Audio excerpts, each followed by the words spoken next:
So friends good morning everyone. आज हूँ 14 August. सबुदिन पर सकाल सकाल देश विदेश में अनेक गुड़िया खबर रही जेपरिक कालिया योजना, पीएम किसान योजना, छात्र छात्री को मिल टंका, ration card, LPG gas, Vishwakarma योजना भली अनेक गुड़िया खबर रही। प्रतिदिन देश विदेश में खबर देखा आम चैनल को नुआ कर चैनल को सब्सक्राइब रखु, पाखर बेल आइकन ऑल बटन प्रेस करूँ जहाँफल कि नुआ नुआ अपडेट आपण सर्वप्रथम देखिपारे। चलतु दर्शक बंधु आज सकाल न्यूज उपर नजर पकेबा। दर्शक बंधु प्रथम खबर आसला पाणीपाग को नहीं बड़ खबर। सूचना अनुसार आज हूँ 14 तारिख। आज 24 घंटा मध्यम सुंदरगढ़, झारसुगुड़ा, बरगढ़, संबलपुर में प्रबल वर्षा को नहीं आकलन करा जायछि। एही वर्षा आसंता 17 तारिख पर्यंत राज्य में प्रबल वर्षा जारी रही बोली सूचना मिली। परवर्ती खबर आसला भर्ता नहीं मोहन माझी कले बड़ घोषणा। मधुर पेंशन छुआरे बढ़ला हितकारी भर्ता। हितकारी भर्ता राशि 3005 टଙ୍କା सह वृद्धि। मधुर पेंशन योजना को नहीं एवं खूब शीघ्र बड़ खबर कले 60 वर्ष अधिक समस्त को मिल 3000 टଙ୍କା भर्ता। 80 वर्ष अधिक वयस को मिल 3005 टଙ୍କା। खूब शीघ्र सरकार निष्पत्ति नहीं पारती। परवर्ती खबरटी आसला आदर्श सौर ग्राम योजना अधीन प्रति जिले में गोटे लेखा आदर्श सौर ग्राम गठन करा। योजना मोटू 800 कोटी टंकार आय व्ययबर्धन करा जो मनोमित आदर्श सौर ग्राम पिछा 1 कोटी टंकार प्रदान करा बोली केंद्र सरकार घोषणा करछंती। परवर्ती खबरटी आसी चाषी खुशी खबर। एही दिन मिलिबो सीएम किसान टंका। कालिया योजना और सीएम किसान योजना हितकारी तालिका नहीं द्वंद्व माध्यम आसला खुशी खबर।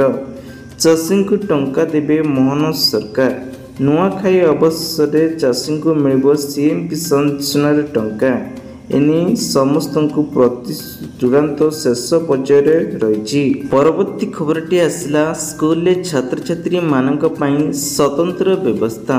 पीएम पोषण योजना अंतर्गत विद्यालय रे छात्र छात्री को सुरक्षा और पुष्टिकरण माध्यम भोजन जोगाई देवा विद्यालय और गणशिक्षा विभाग स्वतंत्र पदक्षेप ग्रहण करछि। पीएम पोषण चाउल जोगाण होइथिबा अवस्था मुकाबला करने विभाग पक्षर समस्त जिला को स्वतंत्र मार्गदर्शन जारी करा जायछि। परवर्ती खबर आसला राशन कार्ड धारी को नहीं 3टी बड़ घोषणा। समस्त को मिलिबो एबे लाभ। शीघ्र आपण माने एई सब काम करितंतु। सूचना अनुसार 3टी बड़ घोषणा करिथिबार एबे टार्गेट रखिचंती। राशन कार्ड रे आपण को खाता नंबर पके आपण माने अति सहजरे एटीएम रे नहीं पारिबे चाउल। नंबर 2 रे ई-केस करिया पे समर्थ करायाची एवं जो माने अछंती विवाहित करचंती किंबा 4 चकिया गाड़ी अछि सेमानकर नाम कटियो बोली की घोषणा करा जायछि। परवर्ती खबर आसला प्रधानमंत्री एप्लिकेशन ले एणिकी प्रधानमंत्री लोन पक्षर योजना रे आसीची 3टी लोन। प्रथम होची शिशु लोन, किशोर लोन और तरुण लोन। जदि आपण माने शिशु लोन आवेदन करचंती तेबे आपण मानकु 50,000 टंका पर्यंत लोन मिलिबो। जदि आपण किशोर लोन आवेदन करचंती तेबे आपण मानकु 50,000 आरंभ करी 5 लाख टंका पर्यंत लोन मिल पारिबो। परवर्ती खबर आसला एसबीआई देउची सस्तारे लोन। एसबीआई वेबसाइट पा एप्लिकेशन गले 800 रु अधिक सिविल स्कोर थिबा ग्राहक को 11% होम लोन पाइबाकू योग्य अटे। 700 नहीं 749 माध्यम सिविल स्कोर रे 12% होम लोन मिलिबो। 700 नहीं 749 थिले सिविल थिले 13% एवं 650 रु 959 पाई 14.5 शुद्ध हार रे लोन मिलिबो। परवर्ती खबर आसला पोस्ट ऑफिस रे आसला एनपीएस योजना। एथिरे आपण माने 1000 टंका रखी खाता खोली पारिबे। पोस्ट ऑफिस रे 7.7% रिटर्न ले आपण मानको मिलुची सुध।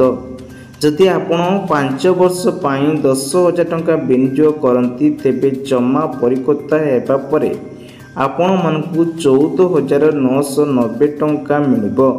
ଏଥିରେ ଆପଣଙ୍କୁ ମୂଳ ପରିମାଣ ହେଉଛି 10,000 ଟଙ୍କା, ଯେଉଁଠାରେ ରିଟର୍ଣ୍ଣ ଭାବରେ 4,990 ଟଙ୍କା ପାଇବେ। ପରବର୍ତ୍ତୀ ଖବରଟି ଆସିଲା ସରକାରୀ କର୍ମଚାରୀଙ୍କ ପାଇଁ ଖୁସି ଖବର। ଅଷ୍ଟମ ବେତନରେ କମିଶନ ଲାଗୁ ହେଲା। କର୍ମଚାରୀଙ୍କର ସର୍ବନିମ୍ନ ଦରମା 44.44% ବୃଦ୍ଧି ହୋଇପାରେ। ଏମିତି ହିସାବ କଲେ କେନ୍ଦ୍ରୀୟ କର୍ମଚାରୀଙ୍କର ସର୍ବନିମ୍ନ ଦରମା ବମ୍ପର ବୃଦ୍ଧି ହେବ। ପାଖାପାଖି ଡବଲ ହୋଇଯିବ କେନ୍ଦ୍ରୀୟ କର୍ମଚାରୀଙ୍କର ଦରମା।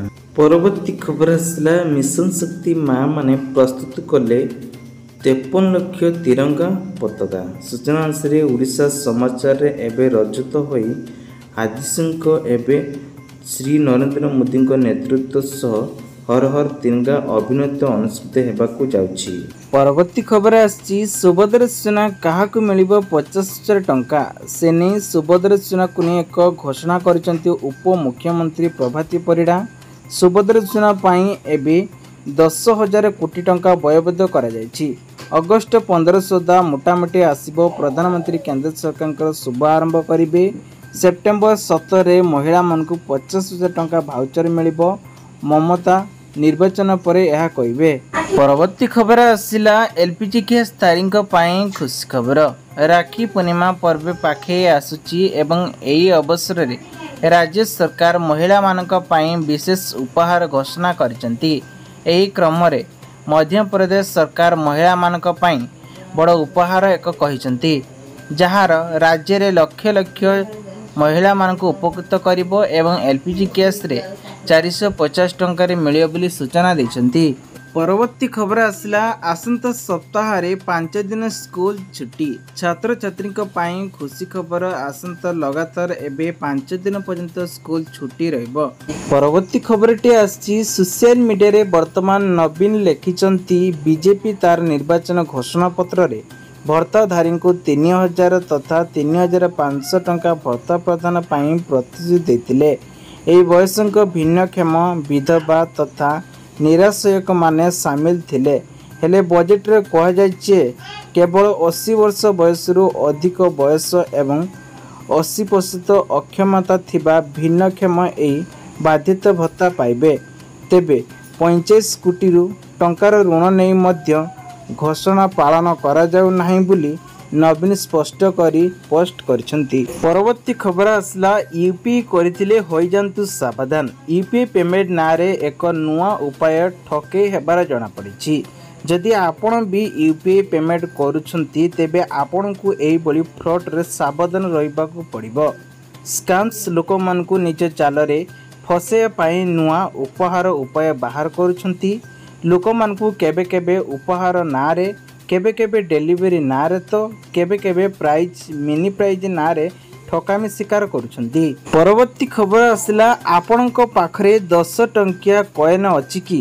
ଯଦି ଅଛି ତେବେ ଏହି ଖବର ଆପଣଙ୍କ ପାଇଁ ଏକ ବଡ଼ ଖବର ରହିଛି, କାରଣ 10 ଟଙ୍କିଆ ବୈଧତା ଅଟେ। ଯଦି ଏଗୁଡ଼ିକ କୌଣସି ନେବାକୁ ମନା କରନ୍ତି ତେବେ ଆମେ ଆପଣଙ୍କୁ କହୁଛେ କ'ଣ କରିବା ଉଚିତ। ନା ବ୍ୟାଙ୍କ ଅଧୀନରେ ଆପଣମାନେ ଦେଇଥିବା ସୂଚନା ଅନୁଯାୟୀ 10 ଟଙ୍କିଆ କଏନ୍ ଯେକୌଣସି ସ୍ଥାନରେ ବ୍ୟବହାର କରାଯାଇପାରିବ ନାହିଁ। ତେବେ ଫ୍ଲିପକାର୍ଟ ମାଧ୍ୟମରେ ଏହାକୁ ଆପଣମାନେ ସେଲିଂ କରିପାରିବେ। ପରବର୍ତ୍ତୀ ଖବର ଆସିଲା ପୋଷ୍ଟ ଅଫିସରେ ଏନ୍ଏସ୍ସି ଉପରେ ଏବେ ସୁଧ ହାର 7.7 ଅଟେ, କିନ୍ତୁ ମ୍ୟାଚୁରିଟି ହେବା ପରେ ତୁମେ ଏହି ରାଶି ପାଇବ। ଯଦି ଜଣେ ବ୍ୟକ୍ତି 5 ବର୍ଷ ପାଇଁ ଏହି ଛୁଆଁରେ 5 ଲକ୍ଷ ଟଙ୍କା ବିନିଯୋଗ କରନ୍ତି ତେବେ ସେ ମ୍ୟାଚୁରିଟି ହେବା ପରେ ପ୍ରାୟ 9 ଲକ୍ଷ ଟଙ୍କା ପାଇବେ। ଏହା ଅର୍ଥ ହେଉଛି ଯେ ଆପଣମାନେ ଜମା ହୋଇଥିବା ପରିମାଣ ମାତ୍ର 5 ବର୍ଷ ମାଧ୍ୟମରେ ପ୍ରାୟ 2 ଗୁଣ ହୋଇଯିବ। ପରବର୍ତ୍ତୀ ଖବର ଆସିଲା ୟୁପିଆଇ କରିଥିଲେ ହୋଇଯାନ୍ତୁ ସାବଧାନ। ୟୁପିଆଇ ପେମେଣ୍ଟ ନାଁରେ ଏକ ନୂଆ ଉପାୟ ଠକେଇ ହେବାର ଜଣାପଡ଼ିଛି। ଯଦି ଆପଣ ବି ୟୁପିଆଇ ପେମେଣ୍ଟ କରୁଛନ୍ତି ତେବେ ଆପଣଙ୍କୁ ଏହିଭଳି ଫ୍ରଡ୍ରେ ସାବଧାନ ରହିବାକୁ ପଡ଼ିବ। ସ୍କାମ୍ସ ଲୋକମାନଙ୍କୁ ନିଜ ଜାଲରେ ଫସାଇବା ପାଇଁ ନୂଆ ଉପହାର ଉପାୟ ବାହାର କରୁଛନ୍ତି। ଲୋକମାନଙ୍କୁ କେବେ କେବେ ଉପହାର ନାଁରେ, କେବେ କେବେ ଡେଲିଭରି ନାଁରେ ତ କେବେ କେବେ ପ୍ରାଇଜ୍ ମିନି ପ୍ରାଇଜ୍ ନାଁରେ ठकामी शिकार करुछंती। परवर्ती खबर आसिला सरकारी कर्मचारी महंगा भत्ता डीए को शीघ्र 4% वृद्धि करने संभव बोली सरकार विचार करिसेंती। सरकार यहाकू यथेष्ट वृद्धि करेंगे जहाँ पर दरमा अधिक आसिबो। एथिरु प्राय 1 कोटी कर्मचारी एवं पेंशनभोगी उपकृत हेबे। परवर्ती खबरटी आसिला बांग्लादेश रे राजनीतिक संकट जारी रही। क्षमता दखल पर देश में होइथिबा संकयित लोगों प्रति अत्याचार नहीं विशेष प्रतिवाद हेबा परे लागिछि। विशेषकर बांग्लादेश रे हिंदू मानक टार्गेट करा जायछि।